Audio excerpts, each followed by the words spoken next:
Eu queria te perguntar, o que que diferencia, qual que é a linha tênue entre uma pessoa que consegue trocar um hábito ruim por um bom, como foi o seu caso, e uma pessoa, às vezes, como que o Lucão acabou de falar, que, eu queria fazer isso e eu não consigo, assim, o que que diferencia alguém que consegue e alguém que não consegue? Olha, Thiago, essa pergunta demandaria alguns bons minutos de explicação, mas assim, tentando não ser prolixo, primeiro, você precisa, antes de mais nada, estabelecer um terreno fisiológico, se eu posso chamar assim, que permita a alteração do hábito. Vou dar um exemplo. O pessoal que acabou de comentar ali, né, não lembro quem que falou, que seria bom chegar na geladeira de noite, ter meia-noite e ter um negócio X para comer. A primeira coisa que você tem que fazer para tentar ter uma alteração comportamental a nível habitual significativa é ter ciclo circadiano regulado. Então, se você dorme errado, é mais ou menos tipo você querer andar com o carro com o pneu furado. Já saiu ruim. Inclusive na clínica BeHealth que a gente tem, a primeira intervenção que a gente faz com todos os pacientes é ajustar o sono do paciente. Mas o que é dormir certo? Pelo menos de 7 a 9 horas por noite. 7 a 9? 7 a 9, isso. Alguns sortudos têm uma alteração genética que permite eles dormirem 6 a 6 horas e meia, mas é relativamente rara essa alteração, e se você tá pensando que tem em casa, provavelmente você não tem. Não, mas eu acordo bem. Na verdade, tem estudos mostrando que se você priva pessoas de sono, por exemplo, bota no laboratório, esse estudo foi feito pelo Matt Walker, neurocientista hoje que é o mais pica assim na área do sono. Levou a galera pro laboratório, lá nos Estados Unidos faz muito isso, tem grana pra fazer, né? No Brasil não tem pesquisa pra isso.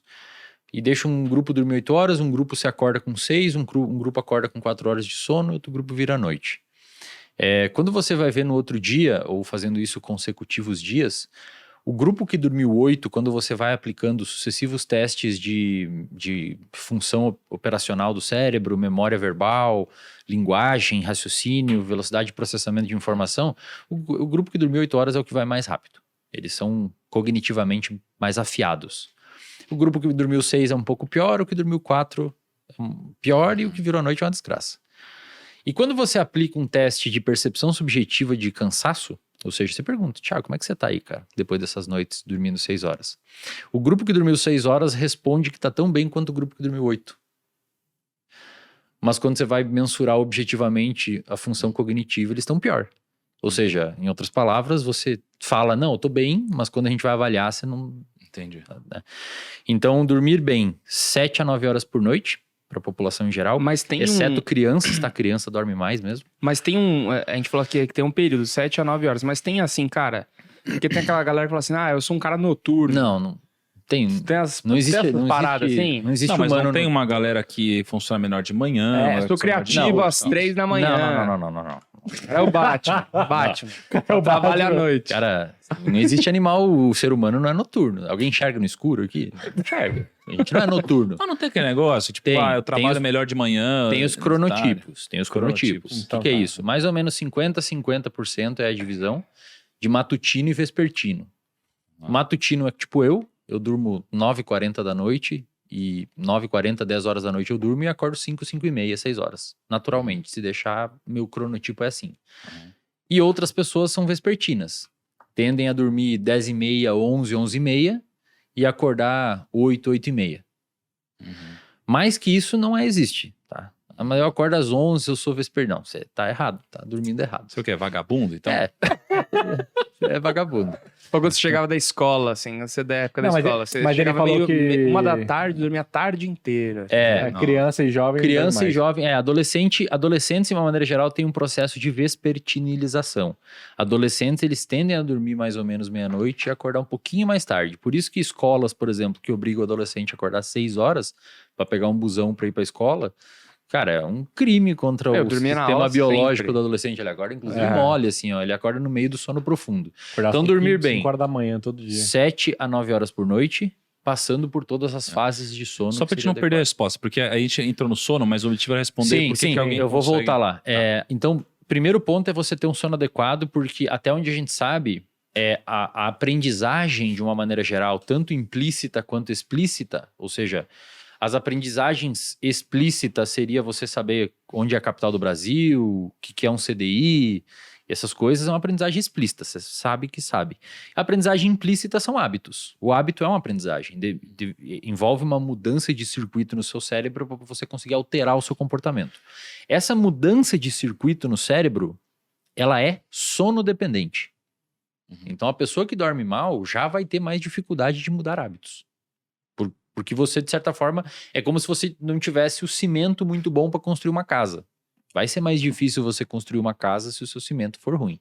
Então o sono é um pilar fundamental.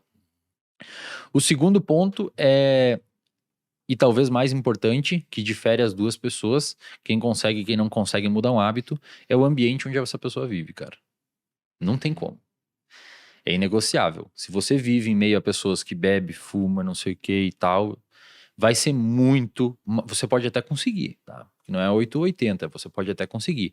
Mas vai ser muito menos provável você conseguir ter uma alteração significativa de hábito se você vive em meio e a um contexto de pessoas que têm aqueles hábitos ruins, do que se você viver em meio a um contexto de pessoas que nutrem outros tipos de hábitos.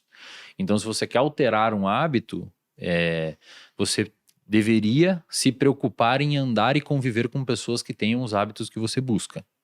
E também, né, vale ressaltar,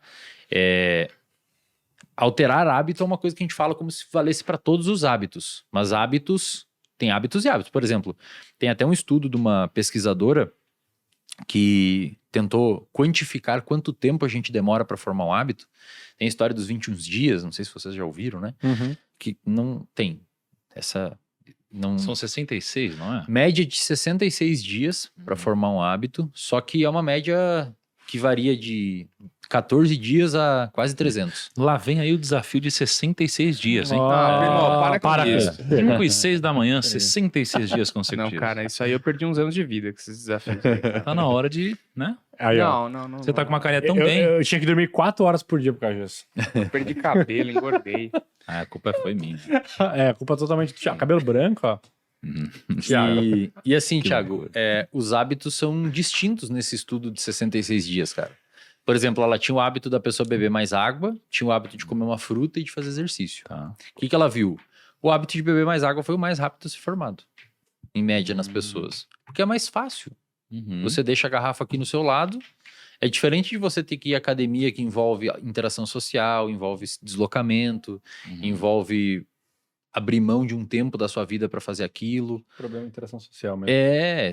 Mas às vezes a pessoa demora para formar o hábito porque tem essas barreiras para vencer.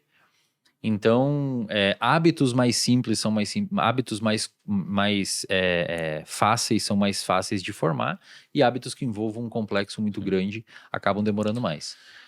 Agora, cara, Mas o principal é o ambiente, tá, é cara? o ambiente, né? Contexto. Estão abertas as inscrições para a primeira turma da mentoria do 1.000 ao milhão com dividendos. Esse é um treinamento totalmente novo, que eu acredito ser a evolução do meu método de investimentos que já impactou mais de 100 mil brasileiros. Eu ainda vou ensinar o método ARCA, que permitiu que eu alcançasse um retorno de 293% com a minha carteira pública de investimentos, que eu mostro para vocês todos os meses. Mas agora eu adicionei 2 ingredientes muito importantes ao método ARCA: dividendos e dopamina. Esse método aprimorado vai te tornar um investidor muito mais resiliente e feliz com seus investimentos. Essa mentoria também vai dar direito ao ingresso em um grande evento presencial comigo e vários outros convidados no segundo semestre. Vai ser meu primeiro grande evento presencial desde a pandemia. Então, não perca, clica aqui no botão embaixo e garanta sua vaga com R$1.000 de desconto só hoje, só para essa primeira turma.